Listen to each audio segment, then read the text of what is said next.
అడుగుతున్నది పైసలు కాదు, మీరు అడుగుతున్నది పైసలు కాదు, మీరు అడుగుతున్నది పైసలు కాదు, మీరు అడుగుతున్నది పైసలు కాదు. పేరెంట్స్ ఐక్యత, పేరెంట్స్ ఐక్యత, పేరెంట్స్ ఐక్యత. మీరు అడుగుతున్నది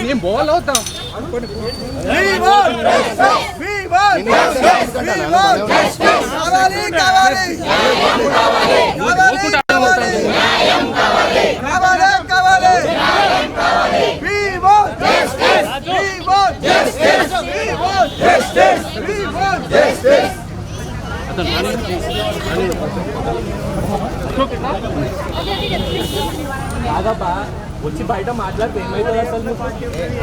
గేట్ తీయవా?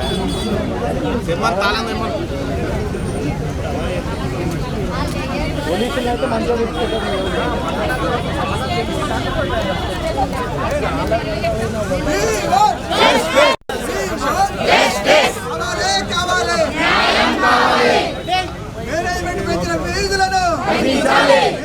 అత్యధికంగా పెంచిన ఫీజులను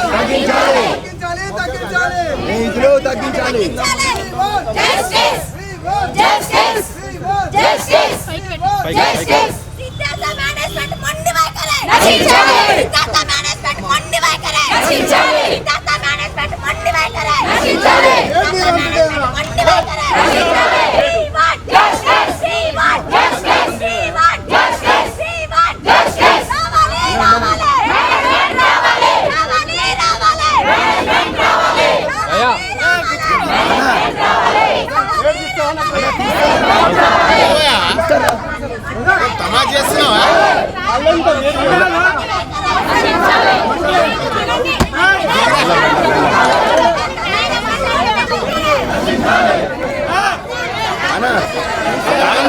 మేడం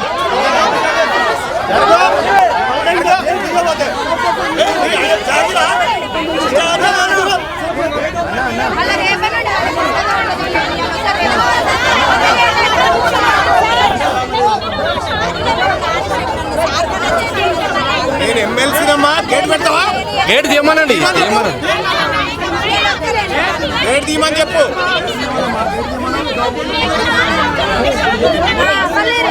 నేను ఎక్కాల్సి వస్తుంది, మరి ఆ పరిస్థితి తెచ్చుకోకు. చెప్పండి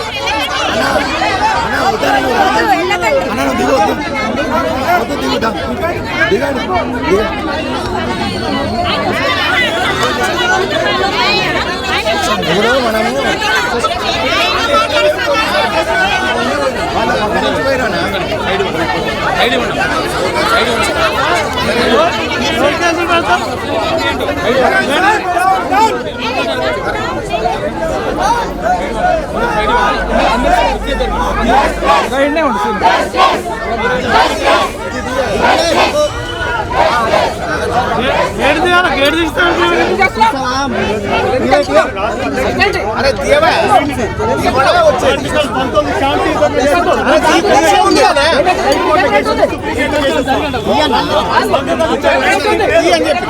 నేనే కదా ఎమ్మెల్సీ నన్నప్తావా?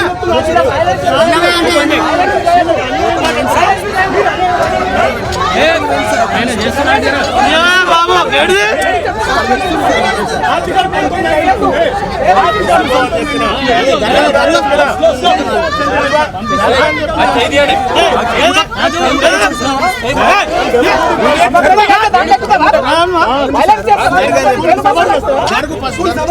అందరు రారే, అందరు రారు, ఒక్కడే వస్తాడు సారు, మాట్లాడొస్తాడు.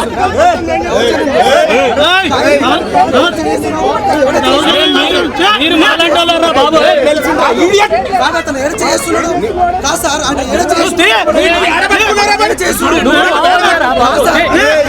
నాకు ఇప్పుడు బీపీ పెంచుతూ అడుగుతున్నా సార్.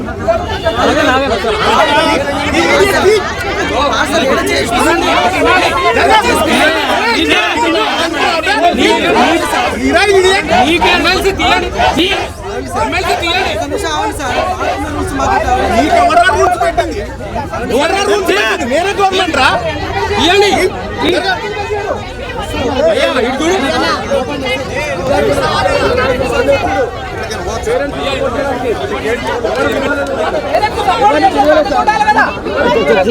అన్న తీపిస్తారా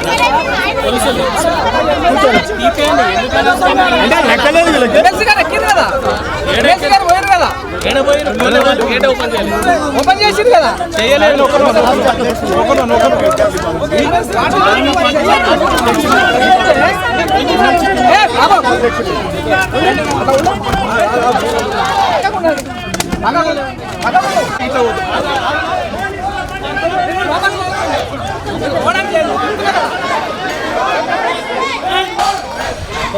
అవునా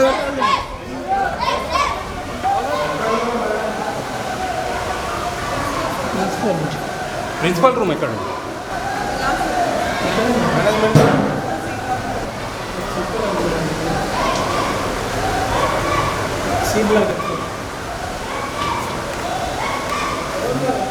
ఏడమ్మా ప్రిన్సిపల్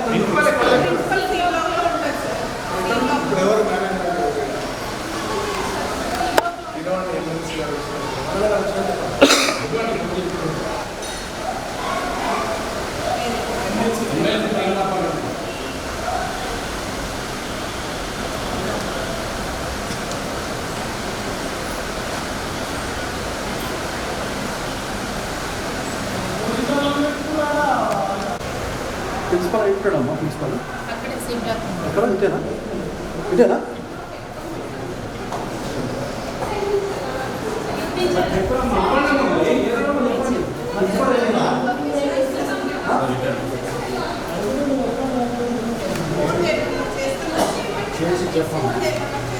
చేయండి మీరు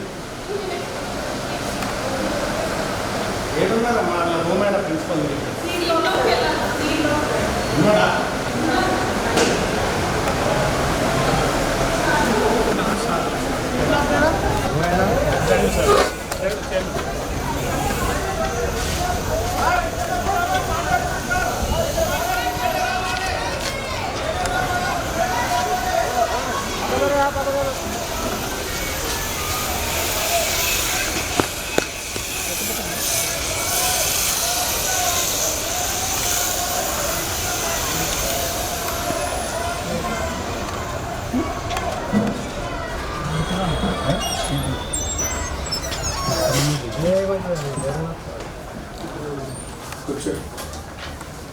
చెప్పండి ఏంది ఫీజుల పంచాయతీ ఏంది?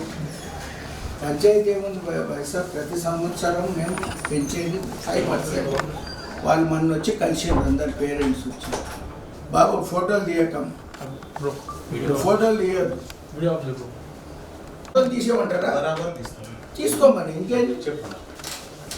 ఇప్పుడు మీకు బరాబర్ తీసుకుంటే ఇప్పుడు నేనేం మాట్లాడతా అన్ని మీరే మాట్లాడండి అన్న. ఒక మాట మీకు నేను గౌరవం ఇచ్చే మాట్లాడుతున్నా. నేను గౌరవం తీసుకుంటున్నా. గౌరవం మేము అట్లనే వస్తాం, మాకు అదే ఉంది మాకని అంటే ఇంకా మీకు సెక్యూరిటీ ఉందని మాట్లాడతానంటే ఇంకా సెక్యూరిటీ లేకపోయినా వస్తాను. నువ్వు వచ్చినప్పుడు కాదే, నువ్వు సెక్యూరిటీ ఉన్నావని చెప్పి బాబు నువ్వు ఇవన్నీ ఇట్లా తీసినాక నేనే ఏది మాట్లాడ మీ ఇష్టం.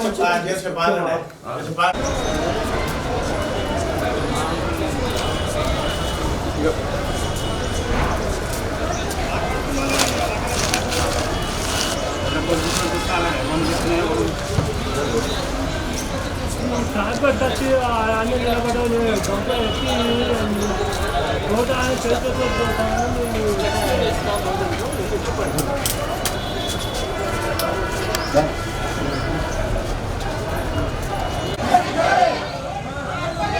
ఇట్లానేనా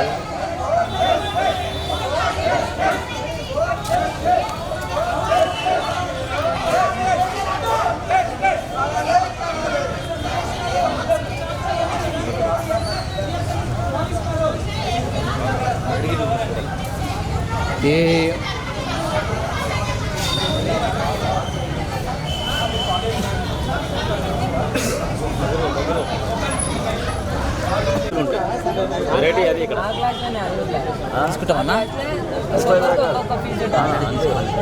మా బాబుకి 77,000 ఉంటే ఇంకొకటి 85 ఉంటుంది, ఇంగ్లీష్ 65 ఉంటుంది. మళ్ళీ అది అతను ఎంత పెంచినా మనం అడగద్దు. ఇంకా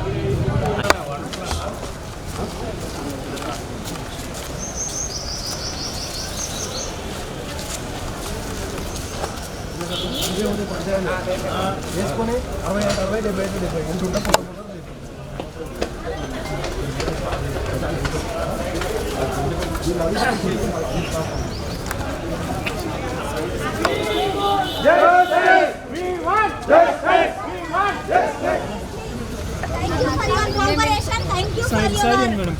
ట్రస్ట్ ఆన్ us.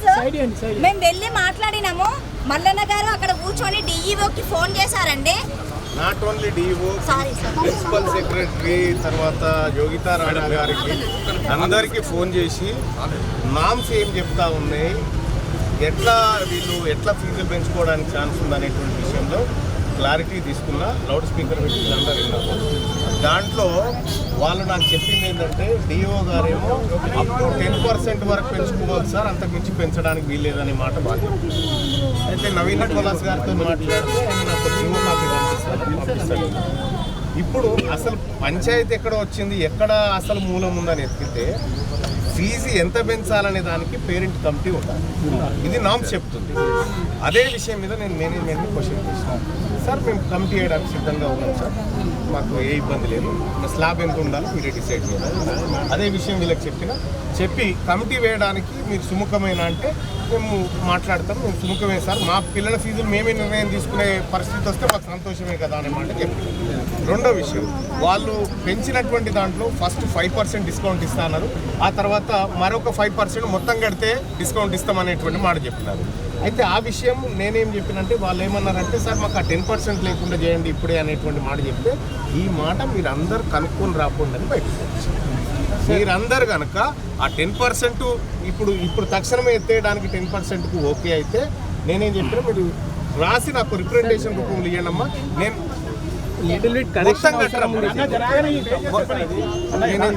చెప్పేది వినండి, నేను మాట్లాడింది నేను నా దగ్గరకు వచ్చిరని పని ఇచ్చి పెట్టుకొని ఇంకొచ్చిన నేను ఒకటి చెప్తాను. అయితే ఇప్పుడు మీరు మొత్తం ఫీజు కడితేనే 5% అనేది లేకుండా తక్షణం 10% డిస్కౌంట్ ఇప్పించడం కోసం నేను ఆప్షన్ పెట్టి వచ్చిన. మీరు కనుక్కొని రాకండి, మీరు కనుక్కుంటే నేను వాళ్ళతో మాట్లాడి ఫైనల్ చేస్తానని మాట చెప్పాను. రెండోది ఏంటంటే నెక్స్ట్ ఇయర్ నుంచి ఫీజులు వాళ్ళు కాదు మీరు డిసైడ్ చేసే కమిటీ ఫామ్ చేస్తున్నా, దానికి మీరు అగ్రీ అయితే చెప్పండి. మీరంతా ఒక చిన్న రిప్రజెంటేషన్ రాసి వీళ్ళందరి తరఫున వాళ్ళే తయారు చేసి నేను కోఆపరేటివ్గా వేస్తున్నారు.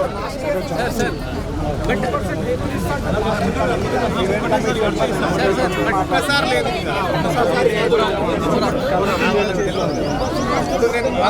క్లారిటీగా మళ్ళీ ఒక్కసారి క్లారిటీగా చెప్తున్నా. యాక్చువల్గా ఏ ప్రైవేట్ స్కూల్ అయినా ఫీజు హైక్ చేసుకోవాలంటే పేరెంట్ కమిటీ కాన్స్టిట్యూట్ చేయాలి, పేరెంట్సే డిసైడ్ చేయాలి. ఇందులో ఉన్న స్టాండర్డ్స్ ప్రకారం ఫీజు ఎంత పెంచుకోవచ్చు. ఆ ఫీజు కూడా మీకు 8% దాటి పెంచడానికి కూడా లేదు మళ్ళీ. సో ఇప్పుడు విషయం ఏంటంటే ఇక్కడ పేరెంట్ కమిటీ లేదనేది నాకు లోపడిపోయినాక అర్థమైంది.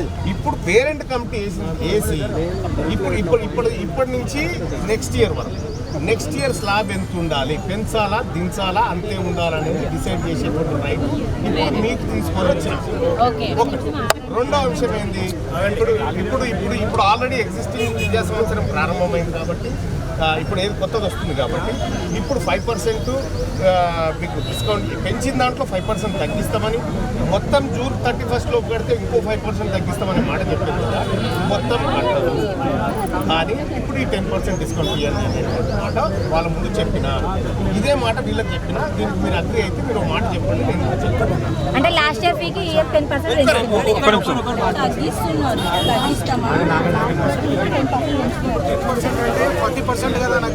నేనేమంటున్నా అది ఎందుకు పెరిగింది, నీ కమిటీ లేక. ఆ కమిటీ ఉంటే బాగుండదు.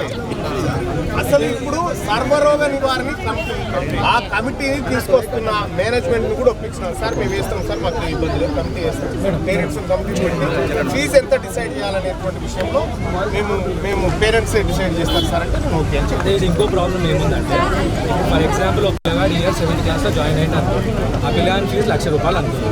ఇప్పుడు ఒక పిల్లగాడు లాస్ట్ 5 ఏళ్ళ నుండి 7th క్లాస్లో చదువుతున్నాడు అనుకున్నాం, ఆ పిల్లగానికి 50,000 ఫీజు. సో ఒకటే క్లాస్లో చదివే పిల్లలకు డిఫరెంట్ ఫీజెస్. ఇప్పుడు డొనేషన్ తీసుకోండి, ప్రాబ్లం లేదు, డొనేషన్ సెగ్రిగేషన్ కాకుండా ఒకటే క్లాస్లో చదివే పిల్లలకు డిఫరెంట్ డివిజన్ ఇదే విషయము లౌడ్ స్పీకర్ పెట్టి డిఓ గారికి లైన్లో తీసుకొని వీళ్ళందరితో వీళ్ళు వింటుండగా మాట్లాడారు. ఇప్పుడు ఒక పిల్లగాడు 1వ తరగతి 2వ తరగతి 3వ తరగతి 50,000 60,000 70,000 ఫీజు ఉంది. సో ఇట్లా ఇప్పుడు 1వ తరగతిలో జాయిన్ అయినటువంటి పిల్లగానికి నెక్స్ట్ ఇయర్లో ఆ 60 మీద అప్ టు 8% హైక్ చేసుకోవడానికి ఛాన్స్ ఉంది. అప్పుడు ఏమవుతుంది, ఇంకొక 4,000 4,000 రూపాయలు పెరుగుతుంది, లేకపోతే 5,000 ఏమో పెరుగుతుంది. అది పెరగాలంటే ఎట్లా, దాన్ని కంట్రోల్ చేయాలంటే ఎవరు చేయాలి? Parent committee. ఈ పేరెంట్ కమిటీ లేక జరిగిన పొరపాటును సరిదిద్దడానికి వాళ్ళు సిద్ధమైనారు. నాకు తెలుసు అది వాళ్ళకే నష్టం అనేది. మీరు రెడీగా ఉండి ఆ కమిటీలో మీరు జాయిన్ అయిపోయి ఆ కమిటీ ఫామ్ చేసుకోండి. తల్లిదండ్రులకు నా విజ్ఞప్తి, మీకు ఏ కష్టం రాకుండా, మీకు ఏదైనా కష్టం వస్తే నా ఆఫీస్ ముందుకు వచ్చినట్టే పిలుచుకురా.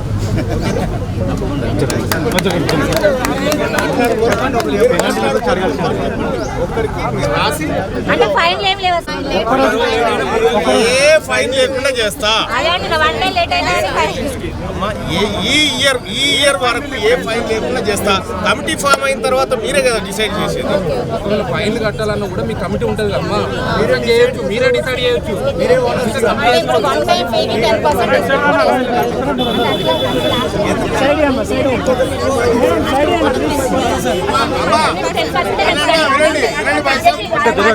ఆగండి.